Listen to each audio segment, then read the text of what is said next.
Hello student, आज का हमारा टॉपिक है वुचेरेरिया बैंक्रॉफ्टी।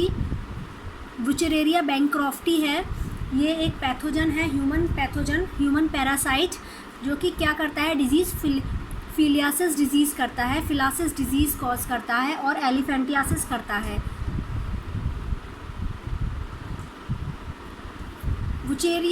वुचेरेरिया बैंक्रॉफ्टी जो है वो एक ह्यूमन पैरासाइट होता है जिसे राउंड वॉर्म भी कहते हैं। इसका कॉमन नेम है, राउंड वॉर्म कहा जाता है। और ये लिम्फेटिक फिलेरियासिस डिजीज़ कॉज करता है, लिम्फेटिक सिस्टम में इन्फेक्शन कॉज करता है, जिसे लिम्फेटिक फिलेरियासिस कहते हैं। ये जो वॉर्म होते हैं ये बेसिकली क्या होता है, वेक्टर, मॉस्किटो इनका वेक्टर होता है जो स्प्रेड करता है डिजीज़। ह्यूमन जो होता है बेटा, ह्यूमन इसका होस्ट होता है और वेक्टर जो होता है वो मॉस्किटो होता है। ये वुचेरेरिया बैंक्रॉफ्टी क्या है, मोस्ट प्रिवलेंट होता है और 120 मिलियन पीपल इन्फेक्ट करता है ईयरली। एंड अगर इन्फेक्शन है इस पैथोजन का और इसको ट्रीट नहीं किया गया, ट्रीटमेंट नहीं लिया गया, देन ये क्या करता है, सीवियर इन्फेक्शन कॉज कर सकता है और ये डिजीज़ कर सकता है एलिफेंटियासिस डिजीज़ कॉज करता है। देन द मॉर्फोलॉजी अगर देखें तो बेसिकली ये बैंक्रॉफ्टी जो होता है वो सेक्सुअल डाइमॉर्फिज्म शो करता है और एडल्ट वॉर्म जो होता है वो long cylinder smooth rounded ends के साथ प्रेजेंट रहता है एंड वाइट कलर का होता है, ऑलमोस्ट ट्रांसपेरेंट होता है और थ्रेड लाइक स्ट्रक्चर होता है। जो इसकी बॉडी है वो बहुत ही डेलिकेट होती है, जिसकी वजह से क्या है, इसे ईजिली टिश्यू से रिमूव नहीं किया जा सकता और रिमूव करना बहुत कॉम्प्लिकेटेड होता है। इसके अलावा बेसिकली क्या होता है, short cephalic head region connect रहता है मेन बॉडी रीजन से और शॉर्ट नेक जो है वो कॉन्स्ट्रक्शन के थ्रू श्रिंक कर जाती है इसके बॉडी स्ट्रक्चर में। ये इसका बॉडी स्ट्रक्चर है, आप देख सकते हो। सबसे पहले क्या होता है, एंटीरियर एंड पर क्या होता है, शीथ माउथ प्रेजेंट रहता है। पोस्टीरियर एंड पर क्या होता है, शीथ टेल प्रेजेंट रहता है। उसके बाद टेल के बाद एनाल पोर, इंटीरियर मास प्रेजेंट रहता है। एक्सक्रीटरी सेल्स होती हैं, एक्सक्रीटरी पोर हो गया, ये हो गया somatic cells, nerve ring, epidermis और प्रेजेंट रहता है। एंड एंटीरियर पे ओरल स्टाइलेट भी प्रेजेंट रहता है। ये इसका स्ट्रक्चर है। अब आते हैं लाइफ साइकिल। जनरली क्या होता है, लाइफ साइकिल जो होती है वो मॉस्किटो और ह्यूमन दोनों में कंप्लीट होती है। सबसे फर्स्ट स्टेज आती है इसकी जब ह्यूमन में इन्फेक्शन होता है, इसका बैंक्रॉफ्टी का इन्फेक्शन होता है, तो जो इन्फेक्टिव स्टेज होती है लार्वल स्टेज होती है। इसकी इन्फेक्टिव स्टेज कौन सी होती है, लार्वल स्टेज। जब कोई भी मॉस्किटो ब्लड मील टेक करता है फ्रॉम ह्यूमन, तब क्या करता है, वो जो लार्वा होता है वो इंजेक्ट कर देता है किसमें, ह्यूमन के अंदर। तो इसमें जो लार्वल स्टेज होती है, जो इन्फेक्ट होती है, इंजेक्ट होती है किसके अंदर या पेनिट्रेट होती है स्किन में, ह्यूमन की स्किन में, वो होती है L3 लार्वल स्टेज। कौन सी होती है, L3। क्वेश्चन आ सकता है L3 लार्वल स्टेज से। फिर उसके बाद ह्यूमन में स्किन में पेनिट्रेट करने के बाद जो लार्वा होते हैं वो आपके लिम्फेटिक सिस्टम में एंटर कर जाते हैं। वहाँ पर ये एडल्ट में फीमेल और मेल डेवलप कर जाते हैं, फीमेल और मेल डेवलप हो जाते हैं, एडल्ट में मैच्योर हो जाते हैं। एंड देन इसके बाद क्या होते हैं, ये एडल्ट जो होते हैं वो प्रोड्यूस करते हैं शीथित माइक्रोफिलेरी। माइक्रोफिलेरी क्या होता है, जो शीथित जो एनिमल होता है, जो एनिमल डेवलप होता है एडल्ट में, माइक्रोफिलेरी शीथ में ये अपने ऊपर क्या कर लेते हैं, कवर्ड कर लेते हैं। इसको बोलते हैं माइक्रोफिलेरी लार्वा, जो कि क्या करता है, माइग्रेट करता है लिम्फ में और ब्लड चैनल्स में। ये अब माइग्रेट कर जाता है और लिम्फ और ब्लड चैनल्स में क्या करता है, फ्लो करता रहता है, ये रहता है। उसके बाद ब्लड में ये क्या करता है, पूरा स्प्रेड कर जाते हैं और लिम्फेटिक सिस्टम में ये पूरा स्प्रेड कर जाते हैं। फिर उसके बाद अगेन जब कोई mosquito takes a blood meal from human या बाइट देता है, मॉस्किटो बाइट होती है, तो उसके बाद ये फिर से माइक्रोफिलेरी जो होते हैं वो इंजेक्ट कर जाते हैं मॉस्किटो के अंदर। यानी कि मॉस्किटो के अंदर होता है माइक्रोफिलेरी इंजेक्ट करता है और ह्यूमन के अंदर जो एंटर करता है वो L3 लार्वा होता है। तो क्वेश्चन यहाँ से आता है कि from human to mosquito which form of larva which form of parasite enter, mosquito के अंदर होता है वो माइक्रोफ्लेरी लार्वा होता है, माइक्रोफ्लेरी होती है जो स्टेज होती है, जबकि ह्यूमन के अंदर L3 लार्वा एंटर करता है। देन इसके बाद माइक्रोफ्लेरी जो होता है वो मॉस्किटो की मिड गट में पेनिट्रेट कर जाता है और थोरेसिक मसल्स में माइग्रेट कर जाता है।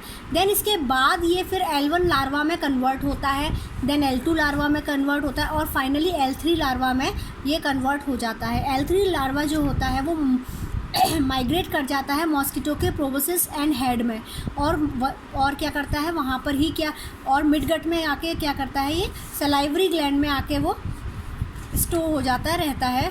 देन उसके बाद फिर अगेन जब मॉस्किटो बाइट होती है ह्यूमन को या मैन को, देन अगेन ये सलाइवा से फिर से ये क्या करता है, इंजेक्ट कर जाता है, पेनिट्रेट कर जाता है किसके अंदर, ह्यूमन या मैन के अंदर। इस तरह से इसका क्या है, लाइफ साइकिल कंप्लीट होता रहता है। इसकी इन्फेक्टिव स्टेज कौन सी होती है, L3 larva.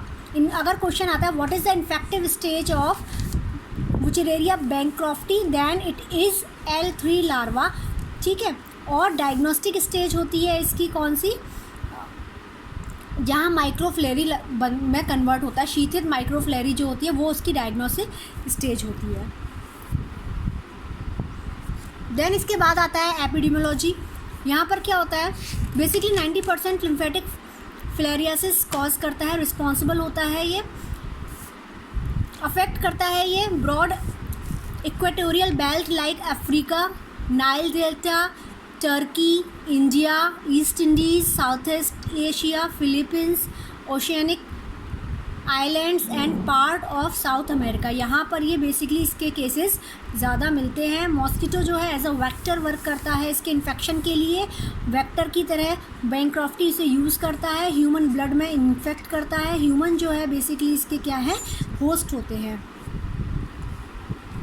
Pathology, pathogenesis of bancrofti infection is depend on immune system, यानी कि जब भी इन्फेक्शन के बाद हमारा इम्यून सिस्टम, ह्यूमन का, मैन का इम्यून सिस्टम और इन्फ्लेमेटरी रिस्पांस कितना इफेक्टिव है इस पर डिपेंड करती है पैथोलॉजी। जनरली ये इन्फेक्शन के बाद वॉर्म जो होता है वो 6 to 8 मंथ में क्या होता है, मैच्योर होता है। ये बहुत स्लो है, इसका इंक्यूबेशन पीरियड स्लो होता है, मैच्योरेशन स्लो होता है। तो 6 to 8 मंथ क्या होता है, ये मैच्योर एडल्ट में कन्वर्ट होने के लिए लगाता है। इसीलिए ये क्या है, लॉन्ग टाइम इन्फेक्शन रहता है और लॉन्ग टाइम की ही ये डिजीज़ है। मेल फीमेल वॉर्म्स जो होते हैं जब ये एडल्ट में जब कन्वर्ट होते हैं, पूरे डेवलप हो जाते हैं मेल एंड फीमेल, देन इसके बाद मेट करते हैं और आफ्टर मेटिंग ये माइक्रोफ्लेरी क्या करते हैं, रिलीज़ करते हैं। तो क्वेश्चन यहाँ से आता है कि male female after mate which form release, तो माइक्रोफ्लेरी रिलीज़ करते हैं। तो correct answer is microfilariae. Microfilariae जो होता है रिलीज़ 10 ईयर्स तक रिलीज़ होते रहते हैं। माइक्रोफ्लेरी कितने ईयर्स तक, 10 ईयर्स तक रिलीज़ होते रहते हैं। देन इसकी एसिम्प्टोमेटिक फेज़ आती है। माइक्रोफ्लेरी जो होते हैं वो जब इन्फेक्शन होता है किसी भी इंडिविजुअल का, तो ये क्या करता है, कोई सिम्टम शो नहीं करता है। ये इसलिए होता है क्योंकि साइटोकाइंस और IL-4 जो है वो सप्रेस कर देता है एक्टिविटी किसकी, TH1 सेल्स की और इम्यून सिस्टम के अंदर। तो इसकी वजह से क्या होता है, काफ़ी टाइम तक इन्फ्लामेटरी रिएक्शन जो होती हैं वो चलती रहती हैं, कोई इन्फ्लामेटरी रिएक्शंस चलती रहती हैं और कोई सिम्टम्स अपीयर नहीं होते हैं। नेक्स्ट इसके बाद आता है इन्फ्लामेटरी स्टेज या फिर एक्यूट फेज़। यहाँ पर क्या होता है, एंटीजेंस जो होते हैं फीमेल एडल्ट वॉर्म से इन्फ्लामेटरी रिस्पॉन्स शो करते हैं। या वॉर्म्स जो होता है वो लिम्फेटिक चैनल्स में क्या करता है, एंटर करता है और उसके बाद चैनल को डिसरप्ट कर देता है, फ्लो ऑफ लिम्फ को, जो लिम्फ फ्लो करता है पूरे लिम्फेटिक चैनल्स में उसको डिसरप्ट कर देता है एंटर करने के बाद, और इसकी वजह से ये कॉज करता है लिम्फेडीमा। लिम्फेडीमा क्या होती है, लिम्फ नोड्स की एक प्रॉब्लम होती है, ये लिम्फेडीमा कॉज करता है। और इसके बाद क्या है, जब ये लिम्फेडीमा करता है तब किसी भी इंडिविजुअल या किसी भी होस्ट को आफ्टर इन्फेक्शन तब सिम्टम्स अपीयर्स होने स्टार्ट होते हैं। तो ये सिम्टम्स होते हैं fever, chills, skin infection, painful lymph nodes and tender skin of lymphedemas extremity. तो ये सिम्टम्स जो होते हैं ये 5 to 7 डेज़ में, जनरली 5 to 7 डेज़ तक चलते हैं। इसके बाद आता है क्रोनिक फेज़, ये जिसे बोलते हैं ऑब्स्ट्रक्टिव फेज़। क्रोनिक फेज़ या ऑब्स्ट्रक्टिव फेज़ वो होती है जहाँ पर क्या होता है, ये ये लिम्फ में, लिम्फ स्क्रोटम में, हाइड्रोसील में, काइलूरिया में यानी कि लिम्फ ऑफ यूरिन में, और ये क्या करते हैं, इन सब में क्या इन्फेक्ट कर देता है और एलिफेंटियासिस कॉज कर देता है। एलिफेंटियासिस का मतलब होता है कि मसल्स ब्लॉक हो जाती हैं, देन उसका साइज़ बढ़ जाता है किसी भी पर्टिकुलर ऑर्गन का, जैसे generally leg, four limb hind limb होते हैं, जैसे लेग होता है कि लेग का क्या करते थे, अभी आपको आगे फ़ोटो में आप देखोगे कि उसका साइज़ जो है वो बहुत बड़ा कर देता है।